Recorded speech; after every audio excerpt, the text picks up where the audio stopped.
नाज़रीन कराम, अडयाला जहां पर इमरान खान कैद हैं, अडयाला के बाहर चेयरमैन पाकिस्तान तहरीक इंसाफ बैरिस्टर गौहर वहां पर मौजूद थे। वहां एक पीटीआई की खातून की जानिब से उनके साथ बदतमीजी की गई और कुछ अल्फाज का जो है तबादला हुआ। वो तमाम मामला क्या था वो आपके सामने रखेंगे और साथ में हम इस चीज़ को भी आपके साथ जो है वजाहत के साथ पेश करेंगे कि जो अक्सर बयानिया दोहराया जाता है मुस्लिम लीग नून की जानिब से कि 2016 में पाकिस्तान IMF से फ्री हो चुका था और उसके बाद इमरान खान की वजह से मुल्क में मईशत का बट्ठा बैठा या पाकिस्तान ने जो है ज़्यादा कर्ज लिए। इस हवाले से भी ज़रा कुछ फैक्ट्स जो हैं वो आपके साथ शेयर करेंगे। सबसे पहले नाज़रीन कराम, हम आपके सामने जो खबर है रखनी है, इस मौजूदा गवर्नमेंट के पहले 2 सालों में तकरीबन ये 21 अरब रुपए के इनके जो कर्जे हैं उनमें इजाफा हो चुका है। अब जरा कंपैरिजन भी करेंगे। अक्सर तनकीद होती है कि इमरान खान के दौर में ज्यादा कर्ज लिए गए, मौजूदा जो सेटअप है ये अक्सर यही तनकीद करता है और कहते हैं कि इसी वजह से हमें फिर कर्ज लेने पड़ रहे हैं, मईशत जो है वो उस तरह की स्ट्रांग नहीं है। और ये जो दावा जिस तरह से पहले आपके सामने रखा कि नवाज शरीफ की जानिब से किया जाता है, उनकी पार्टी के रहनुमाओं की जानिब से, वर्कर्स की जानिब से, कि 2016 में हम IMF फ्री हो चुके थे, तो इसमें कितनी एक सदाकत है। सबसे पहले तो इस मौजूदा सेटअप और इमरान खान के सेटअप के हवाले से जो है वो आपके सामने रखेंगे। इमरान खान के दौरे हुकूमत में 2018 से 2022 तक 4 सालों का ये दौरे हुकूमत रहा इमरान खान का। इनमें इमरान खान ने 25 ट्रिलियन पहले यहाँ पर यानी कि 2018 तक जो है पाकिस्तान मकरूज था IMF का, या ओवरऑल वर्ल्ड पूरी दुनिया या अंदरूनी भी कर्जा जाद उसमें शामिल है, 25 ट्रिलियन का। तो इमरान खान के दौर में 25 से 44 ट्रिलियन तक अमाउंट का जो है इजाफा हुआ, यानी कि 19 ट्रिलियन का हमने उस वक्त कर्ज लिया। अब ट्रिलियन अगर आपको नहीं मालूम कि क्या है, तो ट्रिलियन मैं आपको बताता हूं कि 1 ट्रिलियन 1 खरब के बराबर होता है।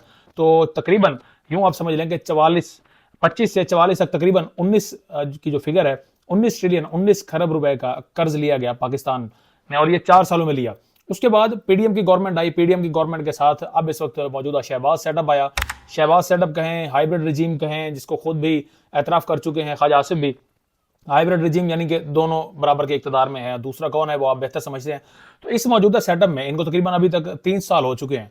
वो 4 साल के फिगर्स आपके सामने रखे, अब ये 3 साल के रखने जा रहा हूं कि इन 3 सालों में इन्होंने 44 ट्रिलियन से 80 ट्रिलियन तक ये लेकर गए हैं कर्जों को, यानी कि 44 खरब से 80 खरब तक। और इसमें जो इंक्रीज है वो कितना है, वो 33 ट्रिलियन प्लस का इजाफा है यहां पर, यानी कि 3 सालों में 33 ट्रिलियन का इजाफा किया गया मौजूदा सेटअप की जानिब से। और अभी भी क्योंकि गवर्नमेंट चल रही है, गवर्नमेंट का भी वक्त भी बाकी है, तो अभी तो ये सिर्फ 3 सालों के मैंने आपके सामने फिगर रखे हैं। अब न जाने और कितने हम लोगों से कर्ज लेंगे, कितने ममालिक से कर्ज लेंगे, क्योंकि ऑलरेडी सऊदी अरब से हमारी डील हो चुकी है कर्ज की, कतर भी हमें कुछ पैसे देने जा रहा है, उनको भी अब एड अप कीजिएगा, साथ में IMF से भी हमें दोबारा से किस्त जो है वो मिलेगी। अब जरा उस बयानिया की जानिब जाते हैं कि नवाज शरीफ के दौरे हुकूमत में 2016 में, चूंकि नवाज शरीफ उस वक्त हुक्मरान थे, IMF से हम फ्री हो चुके थे। तो एक चीज़ आपको समझने की ज़रूरत है कि 2013 में सबसे पहले जब नवाज शरीफ साहब आए, तो उसमें आने के साथ ही उन्होंने IMF के साथ एक प्रोग्राम साइन किया। उस प्रोग्राम के मुताबिक तकरीबन पाकिस्तान को $6.6 बिलियन का जो है कर्ज लेना था। अब वो $6.6 बिलियन का कर्ज कंप्लीट हुआ 2016 में, यानी कि जिसको कहा जाता है कि प्रोग्राम, हम अक्सर नॉर्मली कहती है कि हम प्रोग्राम मुकम्मल कर चुके थे। और प्रोग्राम मुकम्मल होने का आम पाकिस्तानी आम शहरी यही समझता है कि शायद उस वक्त प्रोग्राम मुकम्मल होने का मतलब यह है कि IMF को हमने तमाम पैसे लौटा दिए थे। सबसे पहले तो ये चीज़ ज़हन नशीन कर लें कि IMF को हमने उससे पहले भी 2013 से पहले भी कर्ज ले रखा था, वो भी पैसे अदा करने थे। अब इस प्रोग्राम मुकम्मल करने का मतलब यह है कि 2013 में जो प्रोग्राम हुआ कि हम आपसे $6.6 बिलियन जो है वो कर्ज लेंगे, अब वो कर्ज 2013 से 2016 तक किस्तों की सूरत में हमें वो कर्ज मिला, और 2016 में हमें आखिरी उसकी किस्त मिली, जो कि हमने एग्रीमेंट किया था 2013 में। यानी कि उनका जो कर्ज है, IMF ने जो हमें कर्ज देना था 2016 में, उनकी आखिरी किस्त वसूल होने को हम कहते हैं कि ये प्रोग्राम मुकम्मल हो गया। इस प्रोग्राम के कंप्लीशन में कहीं भी इस चीज का जिक्र नहीं है कि हम जो है ये कर्ज हमने IMF को लौटा दिया, बल्कि जो 2016 में प्रोग्राम कंप्लीट हुआ, यानी कि जो कर्ज उनकी जानिब से हमें मिला, तो उसको तकरीबन 2020 से 2021 के दरमियान जाकर हमने वो किस्तें अदा की। और उसके बाद इमरान खान के दौर में भी हमने IMF के पास हम गए, इन्होंने पहले कोशिश की कि ना जाने की, लेकिन उसके बाद इन्हें भी मजबूरन जाना पड़ा और हमने दोबारा से IMF के साथ प्रोग्राम साइन किया। इमरान खान के दौर में भी हमें IMF से पैसे हमने लिए, और मौजूदा सेटअप में अब भी चूंकि ये कुछ शराइत थी जिनकी वजह से पेट्रोलियम मसनूआत की कीमतों में भी इतना इजाफा हमें देखना पड़ा, लेवी की सूरत में हम पैसे भर रहे हैं। तो ये इन तमाम चीज़ों में ये इसलिए शराइत रखी जाती हैं कि आप हमें, IMF कहता है कि हमें बताया जाए कि हमें ये पैसे दोबारा से रिकवर भी होंगे। तो जब आप उनके सामने चीज़ें शेयर करते हैं, उन्हें दिखाते हैं, वो उनको नजर आता है कि पैसे जो है वो रिटर्न हो सकते हैं, तब उनकी जानिब से किस्त जारी होती है। तो अब आपसे कोई भी ये बात करे कि 2016 में तो IMF का प्रोग्राम मुकम्मल हो चुका था, हमने जो है तमाम कर्ज दे दिया था, तो इसका मतलब हरगिज़ ये नहीं है कि आपने वो कर्ज दे दिया था। इसका मतलब ये है कि 2016 में जो आपने $6.6 बिलियन की उनसे डील की थी, 2013 में सॉरी, तो 2016 में वो आपके साथ उनकी डील मुकम्मल हुई और आपको जो आपकी रकम थी वो किस्तों की सूरत में $6.6 बिलियन जो है वो आपके अकाउंट में आए। यानी कि 2013 को भी मिले, 14 को फिर आगे रिफॉर्म्स के साथ साथ मिलते रहे, और 2016 को ये आपकी किस्त का जो है प्रोसेस कंप्लीट हुआ। और ये जो कर्ज था, इस कर्ज को कंप्लीशन कहते हैं, और इसके बाद हम किस्तों की सूरत में हम वापस उनको लौटाते हैं IMF को। तो ये चीज़ यहाँ पर क्लियर करना, वाजे करना ज़रूरी था। अब जानते हैं कि अडयाला में क्या हुआ। अडयाला में नाज़रीन इकराम PTI की खवातीन अक्सर आई होती हैं वहाँ पर, PTI के चंद जो है वो वर्कर्स भी वहाँ पर आते हैं। अलीमा खान और इमरान खान की दीगर बहनें जो है, नौरीन खान, उस्मा खान, वो भी वहाँ पर मौजूद होती हैं। अपने भाई के लिए कोशिश करती हैं कि उनके अपने भाई से मंगल के रोज़ मुलाकात हो जाए, लेकिन मुलाकात नहीं हो पाती, कई महीनों से मुलाकात नहीं हो रही। अब वहां पर अलीमा खान की जानिब से भी कहा गया कि जो ओहदेदार हैं, जो 70-80 हज़ार ओहदेदार हैं, वही कम से कम अगर अडयाला आ जाएं तो शायद उनके प्रेशर की वजह से हमें मुलाकात करने दी जाए। और ये सवाल भी दोहराया जाता है, और अब वर्कर्स भी यही कहते हैं अपनी लीडरशिप से कि आप क्यों अडयाला नहीं जाते। अब चेयरमैन PTI जो कि खुद अडयाला वहां पर गए थे, अडयाला से चंद कदम पहले जहां पर पुलिस का नाका है, उस नाके पर मौजूद थे मीडिया के हमरा। तो वहां पर जो है वो खातून उनके साथ आकर उलझती हैं। क्या कहती हैं, पहले जरा आप इसे सुन लें। मेरा सवाल ये है कि बहनों के साथ आप क्यों नहीं खड़े हुए? मैं बहनों की तरफ ही जा रहा हूँ। अभी जा रहे हैं आप? हाँ, बिल्कुल मैं जाऊंगा, बहनों की तरफ जाना है, मैंने मिलना भी है, मैंने जरूरी अच्छा, काम तो करने आज के बाद हमारे साथ उन्होंने चलेंगे उधर? आज मेरे हमें भी साथ। साथ ले जाए।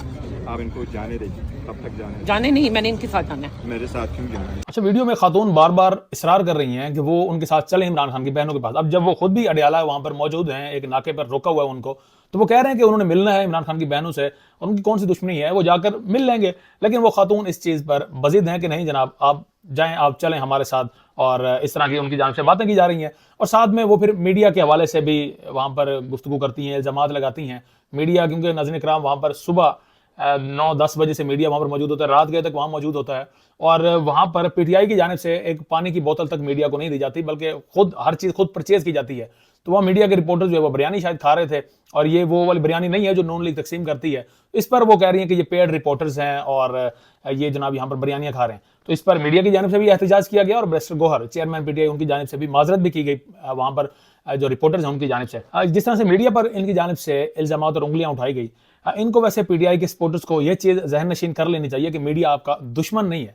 अगर मीडिया अडयाला में नहीं होगा तो फिर आप जो यहाँ से जाते हैं और जो कुछ अडयाला में हैपनिंग होती है, चाहे जो जुल्म बर्बरियत जो कुछ हो, वो कम से कम रिपोर्ट होता है, और उस रिपोर्ट की वजह से दुनिया को उससे आगाही मिलती है। आप अगर मीडिया ही नहीं होगा तो फिर लोगों को कैसे पता चलेगा, दुनिया को कैसे पता चलेगा कि अडयाला के बाहर क्या हो रहा है, और कितने अरसे से इमरान खान से जो है उनकी बहनों की मुलाकातें नहीं करवाई जा रही। तो ये खास तौर पर वर्कर्स का ये वतीरा है कि वो मीडिया पर भी चढ़ दौड़ते हैं और अपनी लीडरशिप पर भी चढ़ दौड़ते हैं। उन्हें नहीं पता होता कि अंदर खाना क्या बात जो है वो चल रही है।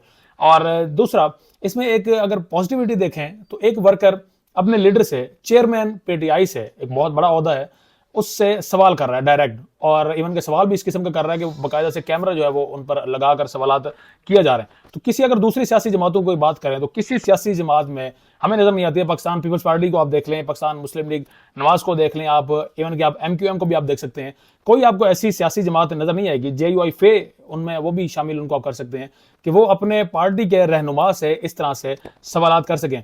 ये चीज़ आपको अगर नजर आ सकती है तो वो जमात इस्लामी हो सकती है, क्योंकि वहाँ पर मेरिट और शफाफियत को जो है तरजीह दी जाती है। तो वहाँ पर वो वर्कर जमात इस्लामी से या तो उनके चेयरमैन से सवाल कर सकता है, या फिर ये वर्कर जो है इस पार्टी के अपने चेयरमैन से क्वेश्चन कर रहा है, जो कि एक अच्छी बात है।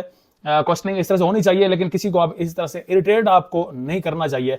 और ये एक और चीज़ भी वहाँ पर कॉमन देखी गई है कि जो PTI के वर्कर्स हैं, खासतौर पर अगर अडयाला जाते हैं, और वर्कर्स में भी ज़्यादातर वो खवातीन है जो कि टिकट की वजह से भी मोस्टली यही देखा गया कि वहाँ पर जाती हैं कि उनको भी टिकट जो है वो बाद में मिल जाएगी, और टिकट भी मखसूस नशिस्त वाली बात यहाँ पर गुफ्तगू हो रही है। तो इस तरह से उनको लगता है कि शायद वो बहुत कोई एहसान करके आए हैं वहाँ पर अडयाला जाकर, वो कोई बहुत बड़ा एहसान कर दिया उन्होंने अलीमा खानम पर, PTI की लीडरशिप पर उन्होंने बहुत बड़ा एहसान कर दिया। और भाई अगर आप जा रहे हो तो आप अपने लिए जा रहे हो, आप अपने लीडर, आप जिसको अपने लीडर मानते हो, आप उसके लिए जा रहे हो, किसी पर आप एहसान तो नहीं कर रहे, किसी पर थोप तो नहीं रहे, और ना ही आप किसी को ज़बरदस्ती अपने साथ लेकर जा सकते हैं जिस तरह से आप यहाँ पर गुफ्तगू कर रही हैं बैरिस्टर गोहर के साथ।